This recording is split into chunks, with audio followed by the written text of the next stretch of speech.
নমস্কার বন্ধুরা, কেমন আছেন সবাই? আমি ভালো আছি, আশা করি আপনারাও ভালো আছেন। আজকে আবারও একটা নতুন ভিডিও নিয়ে চলে এসেছি পাঁচফোড়নে। আজকে আমি করেছি কচুরলতি দিয়ে নিরামিষ সবজি তরকারি। খুবই সুন্দর হয় খেতে।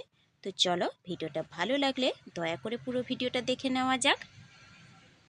ভিডিওটি শুরু করার আগে আমার চ্যানেলে যদি নতুন কোনো বন্ধু হয়ে থাকেন, চ্যানেলটিকে সাবস্ক্রাইব করে পাশে থাকা বেল আইকনটি প্রেস করে নেবেন। তো দেখো, এখানে আমি নিয়ে নিয়েছি কচুরলতি। এটা কিন্তু বাজার থেকে আনিনি, নিজেই তুলে এনেছি। শুধু ক্যামেরা ধরার কেউ নেই জন্য আমি কিন্তু দেখাতে পারিনি। কচুরলতিগুলোকে ভালো করে ছাড়িয়ে নেব। আর দেখো, তার সঙ্গে নিয়েছি সবজি। ঘরে যেটুকুনি সবজি ছিল সেইটুকুনি নিয়েছি। যা যা সবজি ছিল, বেগুন, টমেটো, কুঁদরি আর পটল, আলু। আপনার ঘরে যেরকম সবজি থাকবে সেই রকম দিয়েই এই রান্নাটা করতে পারেন। তো চলো, কচুরলতিগুলোকে আমি ভালো করে ছাড়িয়ে নেব। ওপরে যে কালো খোসাটা থাকে, যে চামড়াটা পাতলা চামড়ার মতো একটা থাকে, সেটাকে কিন্তু ছাড়িয়ে নিতে হবে। ওটা থাকলে কিন্তু চুলকানোর চান্স থাকে, তাই খুব ভালো করে কিন্তু পরিষ্কার করে নিতে হবে লতিগুলোকে। এই কচুর লতি দিয়ে কিন্তু চিংড়ি মাছ দিয়েও রান্না করা যায়, কিন্তু সবজি এরকম নিরামিষ দিনেও এরকম সবজি দিয়ে রান্না করে খাবেন, খুবই সুন্দর লাগে। তো দেখো, খুব ভালো করে কিন্তু আমি পরিষ্কার করে নিয়েছি, ছালটা তুলে নিয়েছি। এবারে খুব বেশি বড়ও নয় আর বেশি ছোটও নয়, ওই রকম মাপে কিন্তু আমি কেটে নিয়েছি। তো চলো, এইভাবে কেটে নিয়ে আমি পরিষ্কার করে ধুয়ে নিয়ে আসবো।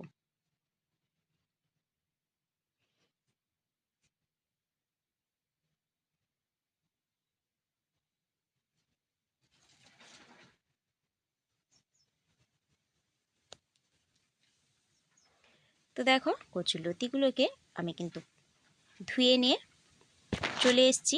এবারে এদিকেও সবজিগুলো কাটা হয়ে গেছে, ধুয়ে নেব। সবজিগুলোকে ধোয়া হয়নি, ধুয়ে নেব।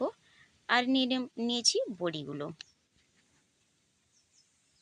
তো দেখো, এবারে কচুরলতিগুলোকে সেদ্ধ করব, তার জন্য উনান ধরিয়ে কড়াইতে জল দিয়ে দিয়েছি বেশ অনেকটা। এবারে নুন দিয়ে কিন্তু সেদ্ধ করে নেব। খুব বেশি কিন্তু সেদ্ধ করব না, ঢাকা দিয়ে সেদ্ধ করে নিয়েছি 1.5 থেকে 2 মিনিটের মতো। এবারে ছেঁকে নেব, জল থেকে তুলে নেব। তুলে নিয়ে আবারও আমি ভালো করে ঠান্ডা জলে কিন্তু ধুয়ে নেব।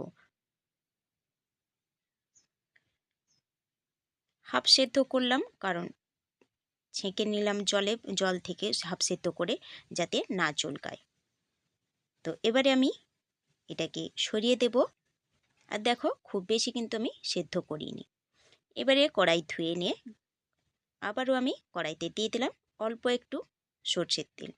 সবজিগুলোকে ধুয়ে নিয়ে ভালো করে একটু ভেজে নেব, যাতে সবজি যে একটা সবুজ গন্ধ থাকে সেটা যাতে না থাকে তরকারির মধ্যে। ওটা থাকলে কিন্তু তরকারির স্বাদ কিন্তু কখনোই ভালো হয় না। তাই 1 থেকে 1.5 মিনিটের মতো ভেজে নেবেন। ভেজে নিয়ে আমি দিয়ে দিলাম জল সেদ্ধ করার জন্যে। জল দিয়ে দিলাম। এবারে অল্প একটু নুন আর হলুদ, আর দেব 2টো তেজপাতা। এবারে ঢাকা দিয়ে এগুলোকেও সেদ্ধ করব। সেগুলো সবজিগুলো সেদ্ধ হতে বসিয়ে দিয়েছি। আর এদিকে দেখো, হাফ চামচের মতো গোটা জিরে আর নিয়ে নিয়েছি 2 টুকরো আদা। এগুলোকে কিন্তু আমি বাটবো না, শুধুমাত্র থেতো করে নেব। এইরকম থেতো করে দিলে কিন্তু ঘন্টর সবজি তরকারির মধ্যে কিন্তু স্বাদ খুবই সুন্দর হয়। আমরা তো এটাকে ঘন্টই বলে থাকি, আপনারা অনেকে আবার ঘ্যাঁট বলেন বা সবজি তরকারি বলেন। আর দেখো, কিছুটা কাঁচা লঙ্কা চেরাও রেখেছি। এবারে ঢাকা খুলে নিয়ে আমি কিন্তু দিয়ে দিলাম বেগুন আর টমেটো। সবজিটাকে 3 মিনিটের মতো সেদ্ধ করার পরে আমি কিন্তু বেগুন আর টমেটো দিয়ে দিলাম। কচুরলতিটাকে আপনারা এখানেই দিতে পারেন, কিন্তু আমি একটু গোটা গোটা রাখবো, তাই পরে দেব। তো দেখো, আবারও বেগুন দিয়ে 2 মিনিটের মতো সেদ্ধ করার পরে ঢাকা খুলে নিয়ে আবার কচুরলতি আর থেতো করে রাখা আদা, জিরে আর চেরা কাঁচা লঙ্কা দিয়ে ঢাকা দিয়ে দেব। এইবারে 5 থেকে 7 মিনিট আমি সমস্ত সবজিগুলোকে সেদ্ধ করে নেব। তো দেখো 5 থেকে 7 মিনিটের পরে আমি কিন্তু ফিরে এসেছি। সবজিটাকে একটু খুন্তি দিয়ে ঘেঁটে নেব। আলুগুলো সেদ্ধ হয়ে গেছে খুব সুন্দর, আমি নামিয়ে নিয়েছি। এবারে কড়াই ধুয়ে দিয়ে দিলাম তেল। তেলটা গরম হয়ে গেছে, দিয়ে দিলাম গোটা শুকনো লঙ্কা দুটো। সবজিটা যা সেদ্ধ করতে সময় লাগে, না হলে কিন্তু এটাতে তেমন কোনো রকম মশলা লাগে না, আদা আর জিরে ছাড়া, আর খুব সুন্দর হয় তরকারিটা খেতে। তো দেখো লঙ্কাগুলো ভেজে নিয়ে আমি এখানে দিয়ে দিলাম বিউলির ডালের বড়ি। বড়িটাকে একটু ভেঙে ভেঙে দিলাম, যাতে সবজি তরকারির মধ্যে ভালো করে মিশে যায় একটু, আর ছুঁকটাও ভালো করে ধরে এরকম ভেঙে ভেঙে দিলে। তো দেখো বড়িটাকে কিন্তু ভালো করে আমি ভেজে নিয়ে ওপরের দিকে তুলে নেব, কড়াইয়ের ওপরের দিকে তুলে দেব। এর সঙ্গে কিন্তু ফোড়নটা দিলে তাহলে কিন্তু ফোড়নটা ভাজা হবে না। ওপরের দিকে একটু তুলে দিয়ে তেলের মধ্যে দিয়ে দেব 5 ফোড়ন। 5 ফোড়নটাকে একটু ভাজা ভাজা করে নেব। লাল লাল হয়ে গেলে ওপর থেকে বড়িগুলো টেনে নেব। এইরকম করলে কিন্তু ঘ্যাঁটের যে ছুঁকটা ধরে সেটা কিন্তু খুবই সুন্দর ধরে। তো দেখো একসঙ্গে ভেজে নিয়ে আমি এবারে ঢেলে দেব সবজির তরকারি। সবজি তরকারি কিন্তু আমাদের হয়ে গেছে বলতে গেলে, একটু ফুটিয়ে নিলেই তৈরি হয়ে যাবে আমাদের ঘ্যাঁট। আমি এখানে নুনটা চেক করে নেব, আপনারা চেক করে নেবেন। আমার এখানে কম মনে হয়েছে তাই আরেকটু নুন দিয়ে দিলাম। আপনারা যদি মিষ্টি পছন্দ করেন তাহলে কিন্তু এখানে অল্প একটু চিনিও দিতে পারেন, কিন্তু আমি পছন্দ করি না খুব একটা মিষ্টি, তাই দিলাম না।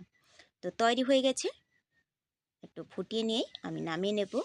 নামিয়ে নেওয়ার আগে আমি ছড়িয়ে দেব 2 চামচের মতো ভাজা জিরে গুঁড়ো। ভাজা জিরের সঙ্গে কিন্তু আমি শুকনো লঙ্কাও রেখেছিলাম ভেজে নিয়ে গুঁড়ো করে, সেটা রাখা থাকে।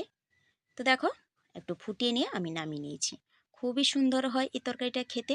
আপনারা যদি না খেয়ে থাকেন, আপনাদের কাছে অনুরোধ রইল একবার হলেও এইভাবে বানানোর। তো কেমন লাগলো আজকের ভিডিওটা অবশ্যই কমেন্ট করে জানাবেন। ভালো লাগলে লাইক শেয়ার করে দেবেন। সুস্থ থাকবেন, ভালো থাকবেন। খুব শীঘ্রই দেখা হবে পরের একটা ভিডিও নিয়ে।